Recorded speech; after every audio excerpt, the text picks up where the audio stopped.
Thames of London. Yeah, they had to pass a law outlawing you from dumping your poop into the water that ran through its most populous city. Is this serious? Yo, we so nasty, bro. Like, why do we need a law to do that? We need common sense to do. Oh, what is that? I didn't see you. I knew. No, I'm not even made. What's enter? What? Why did I dice roll? What's? Guess what I have a nice beverage. Of course, it's a glass bowl because I'm bougie like that. But I can't pay rent anymore, so it's worth it. I don't care what anyone says. That Coke and the Coke in the can is not the same. In this video, we react to Game Theory Minecraft has a virus infecting the overworld. Honestly, I mean, it's always been affecting the overworld. I don't know what's different, but it is a Minecraft game theory. So, I might be bizarre attention as I don't know what to say, man. I don't know. Let's just get into the video. Alright, 3, 2, 1, let's get it.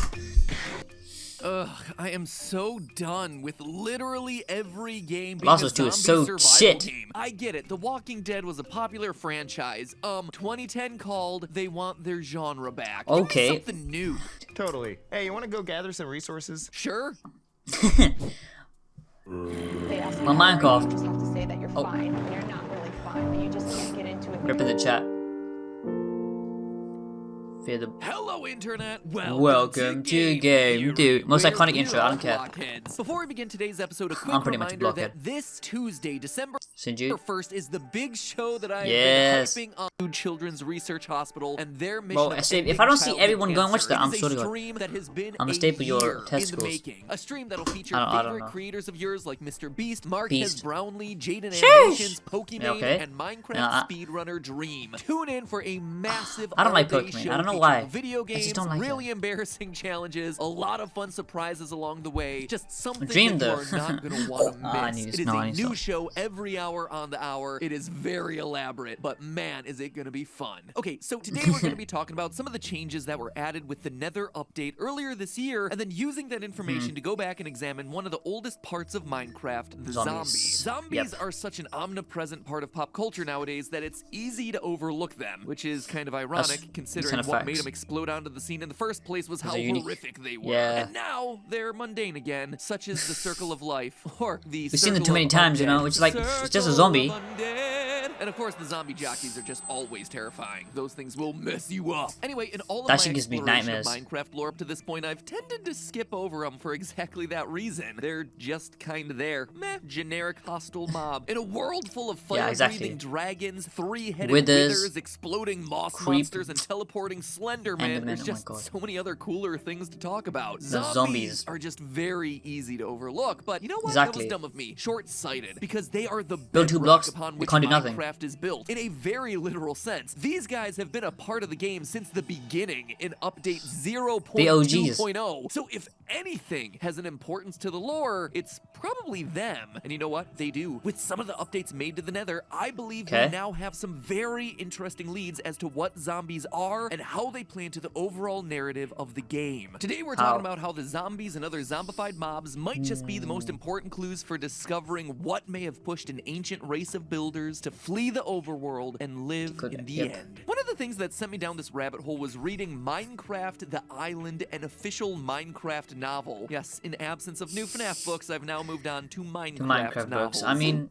Yeah, I'll get to you guys too. Maybe. Hello, neighbor. Anyway, the book was a surprisingly compelling read. I have expected this to be some lazy video game tie-in novel. Yeah, but it's that so book- the much cover more looks than nice. that. For I'm one well, thing, that it's cover written looks by amazing. Max Brooks, who Max- you might know as the author of World War Z, one of the best zombie apocalypse stories in recent memory. It certainly was enough to get my attention, and once I started reading, it became clear to me that he was chosen to emphasize honestly, who the actually reads, horror like, of honestly, like, who Minecraft's actually just world. reads, like, Take a this book? excerpt. Come I on. stopped and backed away. Its clothes were ragged and filthy. Its flesh was a mottled green. Its eyes, if you could call them eyes, were nothing but lifeless black points in a Yo, flat, man, what's Hulk unmoving doing in this face. thing, bruh? Memories flooded my mind. Images of creatures I'd known from stories but had never seen in person. And here it was, approaching me with outstretched arms. Numb with fear, I sprinted for the hill. I wasn't thinking, wasn't planning. Terror drove my Bro, he's every making step. Minecraft seem like a This is horror story. What the hell? Minecraft book. Like, what? Oh, and by the way, the audiobook is narrated by Jack Black. So, you know, imagine that terrifying passage, but instead of being read by professional professional YouTuber matpat. It's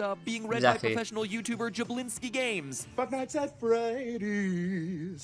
That's where I wanna be. Professional FNAF YouTuber Jablinski Games. So let's begin with what we know about Minecraft zombies. For one thing, they only seem to spawn in the overworld. There are some reports of them spawning in the nether, but those are extremely few and can never really be replicated. It's thought to be either a bug Yeah, I've or never a seen a freaking remnant zombie from in the some nether. mods. But if they are indeed limited to the overworld, along with their variants like the Husk and the Drowned, that prompts the most obvious question of why? Why do they only exist in the overworld? One explanation I've seen tossed around online would be that the zombies are just zombified villagers, and But as what are such, you'll only zombified find them in villagers? places where you find other villagers, aka Okay. the overworld. But the fact that zombie villager exists as a separate mob Yeah, type but with that's its own look kinda throws that So my theory IQ is under not the bus. exactly Why do 0. zombie It could be villagers 1 or look 2. like villagers and normal zombies look just like us? These zombies seem to be the zombified remains of builders Steve. like Steve, and yet, like the zombie villagers, these OG zombies or vanilla zombies,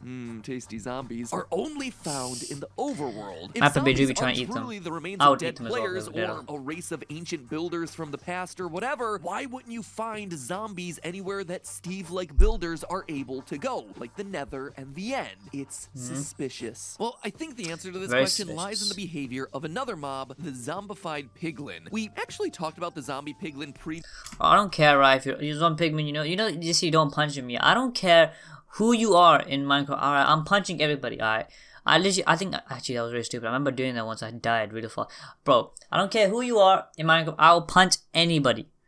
You can't stop me unless you have like 500 people or you like Pigman.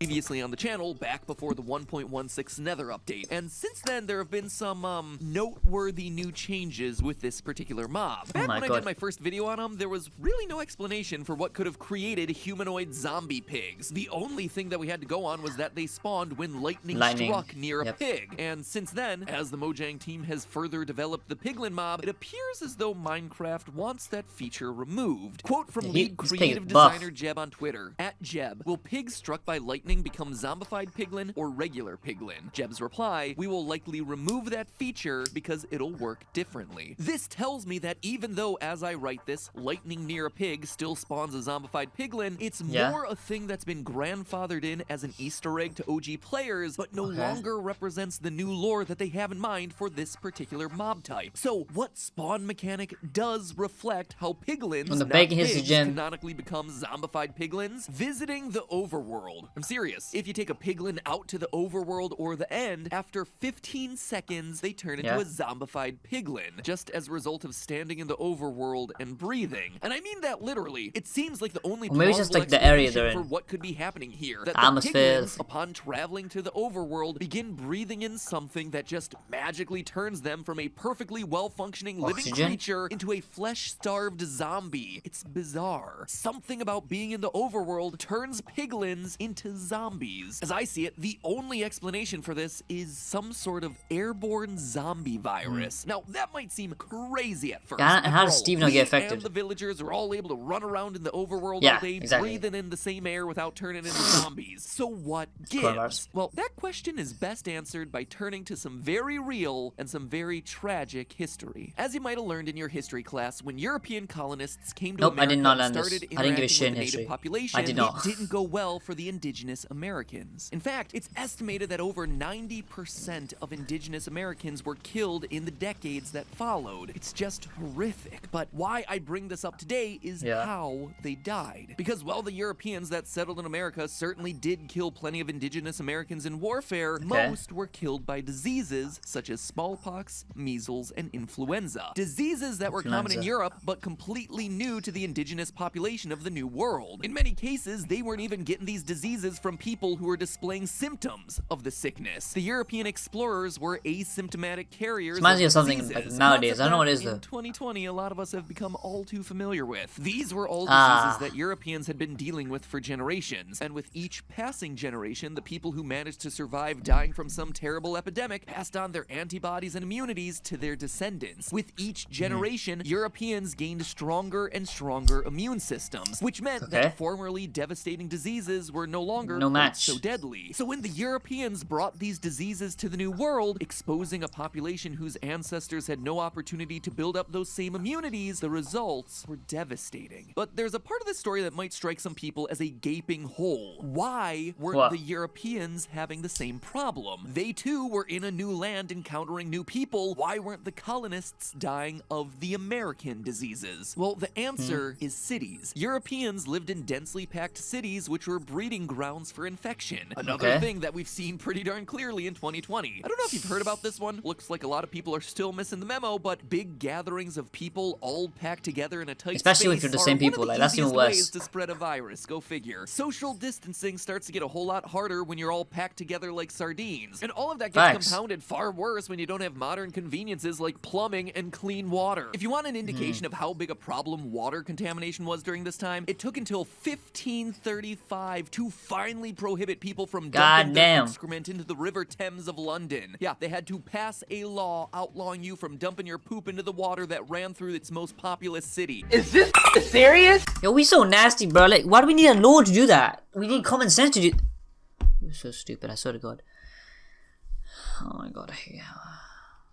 Reports from the time say that the water ran black. Really makes you want to reconsider that Riverview property, huh? I might have to go for a little swim. European cities a breeding ground for all kinds of horrible diseases. North America, meanwhile, with its lack of densely populated cities, stood in stark contrast, and hence the indigenous people of North America had no plagues. All of that is a fascinating and frankly tragic look at history, but what relevance does it have? The plague might be more about understanding the history of diseases and plagues in the real world, it becomes a lot easier for us to understand how this might happen in the fictional world of Minecraft.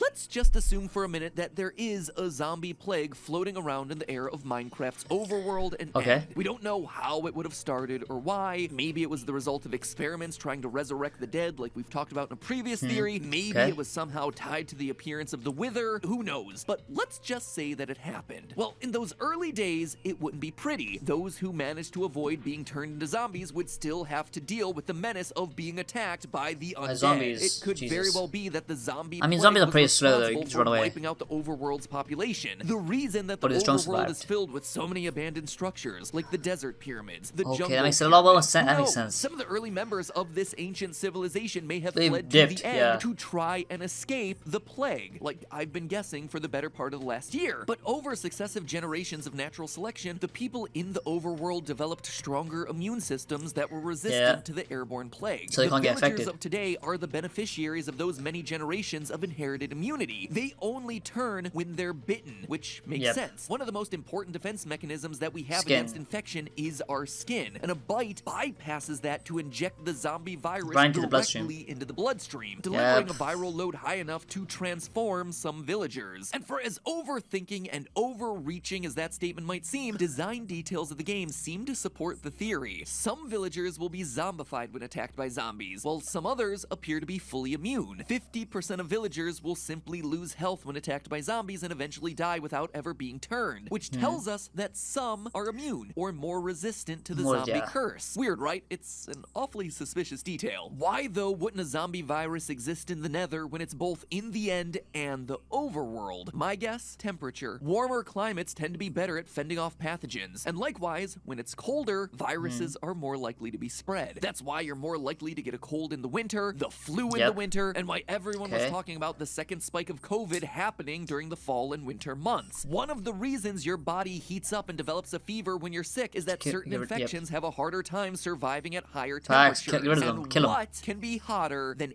Nether hockey sticks itself? Bro, you might as well call these not theory. You might just call them like game logic. Sterilize everything. Nothing says hot quite like pools of lava. This in turn would keep the Nether clear of any zombie viruses, producing a civilization of piglins whose immune systems never encountered the plague, until of course they're brought into the overworld. So there you have it, friends, the invisible zombie virus of the Minecraft overworld. For as ridiculous as it sounds, the science of it actually fits a surprising amount of in-game details and behaviors. Maybe it's time Steve and Alex spend less resources building swords and axes and more time building face masks. After all, it's up to us to protect the immunocompromised hoglins. But hey, that's just a theory. Again, theory. Thanks for watching. And one final reminder. Wait, okay, I'm just saying, the piglins, when they come here, right, they come zombie pigmen. But do you know when they leave? Actually, when they leave, obviously, will they turn back? Probably not. I mean, see, these theories, they have like actual like proper facts backing up. So I don't think that there is anymore. They're probably just like, you know what? You think matpat might be like a game developer, just knows all the secrets. I mean, it's more plausible than him just figuring it out. I feel like it's much easier to. These are very hard theories to go. I mean, I'm kind of stupid, so I guess that's probably why I think it's hard. But if you guys enjoyed the video, hit the like button, subscribe to the channel, and I'll see you guys in the next video. Peace.